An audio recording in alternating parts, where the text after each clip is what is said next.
Section 134. A declaration of belief regarding governments and laws in general, adopted by unanimous vote at a General Assembly of the Church held at Kirtland, Ohio, August 17, 1835. Many saints gathered together to consider the proposed contents of the first edition of the Doctrine and Covenants. At that time, this declaration was given the following preamble: that our belief with regard to earthly governments and laws in general may not be misinterpreted nor misunderstood, we have thought proper to present at the close of this volume our opinion concerning the same. 1 through 4. Governments should preserve freedom of conscience and worship.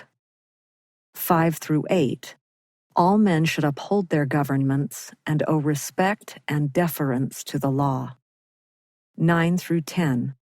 Religious societies should not exercise civil powers. 11 through 12. Men are justified in defending themselves and their property. We believe that governments were instituted of God for the benefit of man, and that He holds men accountable for their acts in relation to them, both in making laws and administering them for the good and safety of society. We believe that no government can exist in peace except such laws are framed and held inviolate as will secure to each individual the free exercise of conscience, the right and control of property, and the protection of life.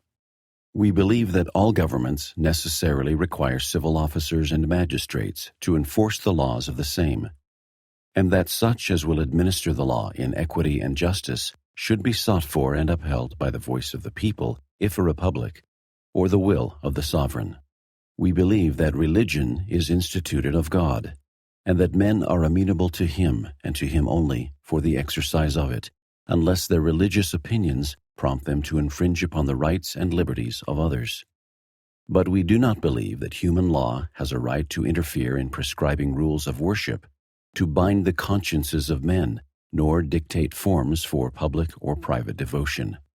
That the civil magistrate should restrain crime but never control conscience, should punish guilt but never suppress the freedom of the soul.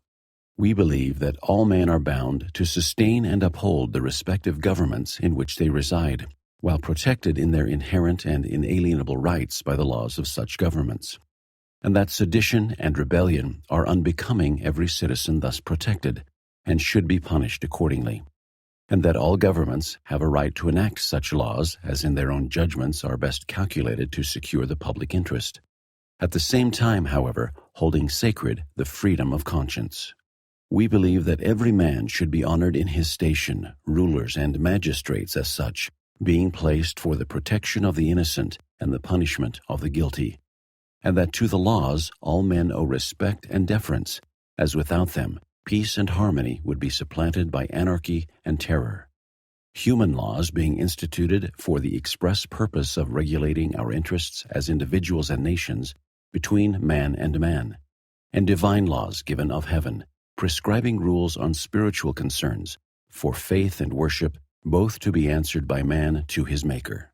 We believe that rulers, states, and governments have a right and are bound to enact laws for the protection of all citizens in the free exercise of their religious belief. But we do not believe that they have a right in justice to deprive citizens of this privilege or proscribe them in their opinions, so long as a regard and reverence are shown to the laws, and such religious opinions do not justify sedition nor conspiracy. We believe that the commission of crime should be punished according to the nature of the offense, that murder, treason, robbery, theft, and the breach of the general peace, in all respects, should be punished according to their criminality and their tendency to evil among men by the laws of that government in which the offense is committed. And for the public peace and tranquility, all men should step forward and use their ability in bringing offenders against good laws to punishment. We do not believe it just to mingle religious influence with civil government, whereby one religious society is fostered and another proscribed in its spiritual privileges and the individual rights of its members as citizens denied. We believe that all religious societies have a right to deal with their members for disorderly conduct according to the rules and regulations of such societies. provided that such dealings be for fellowship and good standing.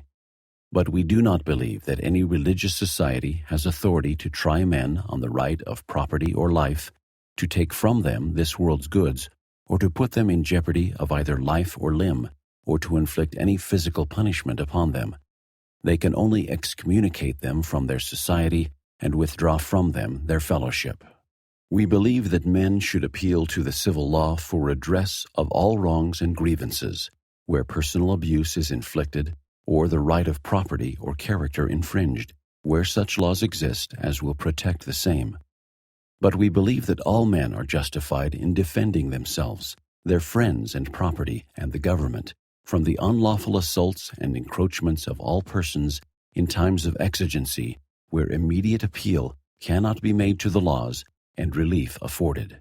We believe it just to preach the gospel to the nations of the earth and warn the righteous to save themselves from the corruption of the world.